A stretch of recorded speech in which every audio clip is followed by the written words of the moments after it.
शिंदेंच्या शिवसेनेच्या जिल्हाप्रमुखपदी संजू परब यांची निवड झाली आहे। संजू परब आपल्यासोबत आहेत। मला सांगा, नुकतीच तुमची जिल्ह्याच्या अध्यक्षपदी निवड झालेली आहे, काय एकूणच पुढची रणनीती असणार आहे? पहिल्यांदा मी शिंदे साहेबांचे आभार मानतो की त्यांनी मला या पदाची धुरा दिली। येणाऱ्या काळात शिवसेना आमची कशी वाढेल याकडे माझा 100% लक्ष राहील। सन्माननीय दीपक केसरकर, सन्माननीय निलेश राणे हे आमचे इथं नेतृत्व करतात आणि त्यांचे हात बळकट करण्यासाठी माझा नेहमीच प्रयत्न राहील। आणि येणाऱ्या ज्या निवडणुका आहेत तर माझी अशी इच्छा आहे की त्या स्वतंत्र लढाव्यात आणि 50 जागी आमचे उमेदवार उभे करून जास्तीत जास्त जागा निवडून आणण्याचा माझा मानस आहे। नक्कीच जर बघितलं तर भारतीय जनता पक्ष आणि शिंदेची शिवसेना ही स्वबळावर, म्हणजे अगदी भारतीय जनता पक्ष पण असा दावा करतोय की आम्ही स्वबळावर निवडणुका लढवणार। तुम्ही सुद्धा असा दावा करताय का की आम्ही स्वबळावर निवडणुका लढवू आगामी काळातल्या? कार्यकर्ता जर जगलो तर आम्ही जगतो। प्रत्येक कार्यकर्ता कुठेतरी मी झेडपी लढवेन, पंचायत समिती लढवेन म्हणून प्रयत्न करत असतो।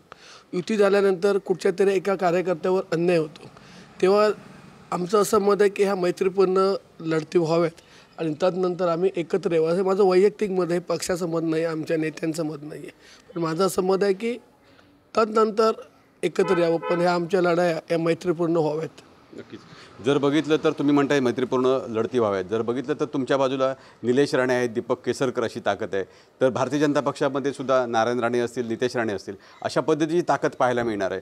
मग जर बघितलं तर सगळ्यात तगडे दोन पक्ष असतील, कशा पद्धतीचे चित्र आगामी काळात असू शकतं? सन्माननीय राणेसाहेब असतील किंवा पालकमंत्री नितेश साहेब असतील, हे पण आमचे नेतेच आहेत। जरी वेगवेगळ्या पक्षात असलो तर आमची महायुती आहे। मी मगाशी बोललो की कार्यकर्त्यावर कुठचे अन्याय होऊ नये म्हणून या मैत्रीपूर्ण लढत व्हावीत आणि त्यानंतर आम्ही एकत्र येऊ। नक्कीच तुम्ही सावंतवाडीचे आहात, पूर्वी तुमचा जो सामना होता तो दीपक केसरकर यांच्याशी व्हायचा, आता दीपक केसरकर तुमचे नेते आहेत, कशा पद्धतीने दीपक केसरकरांच्या बरोबरीने काम करणार आहात? राजकारणात काहीही होत असतं। केसरकरांना मी गेली 15 वर्ष त्यांच्या विरोधात काम केलं आणि आता त्यांच्याबरोबर काम करतो। निलेश राणेंचा निर्णय झाल्यानंतर मी शिंदे सेनेत आलो आणि त्यानंतर काही आमचे जे मतभेद होते ते आम्ही एकत्र बसून मिटवलेत आणि त्यांनीच मला जिल्हा प्रमुख करते, त्यांनीच जास्त कष्ट घेतलेले आहेत।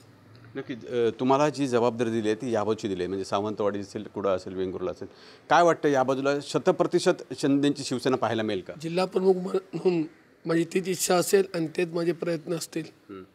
आगामी काळात पुढील कार्यकर्त्यांना कशा पद्धतीचं तुम्ही मार्गदर्शन करणार किंवा काय सांगणार आहेत, कशा पद्धतीने शिंदेची शिवसेना वाढवायची आहे?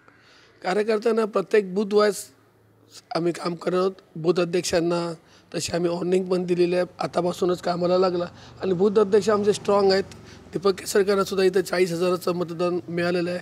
निलेश राणेंना सुद्धा कडव्या लढतीत 8,000 मतदान मिळून धनुष्यबाण चिन्ह निवडून आले आहेत, तेव्हा आमची ताकद निश्चितपणे आहेत आणि या जिल्ह्यात आमचे 2 आमदार आहेत। नक्कीच तर आपण बघताय, सिंधुदुर्ग जिल्हा म्हटला की भारतीय जनता पक्ष किंबहुना नारायण राणेंचं वर्चस्व आहे, मात्र शिंदेची शिवसेनासुद्धा कोकणात आपलं वर्चस्व वाढवण्यासाठी प्रयत्न करत आहे आणि त्यासाठीच या ठिकाणी संजू परब यांची जिल्हाप्रमुखपदी निवड करण्यात आली आहे। विकास गावकर, TV9 मराठी, सिंधुदुर्ग, सावंतवाडी।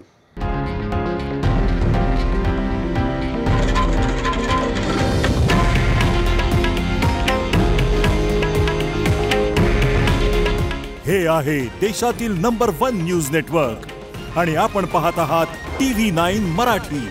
काळजी तुमची, हित महाराष्ट्राचं।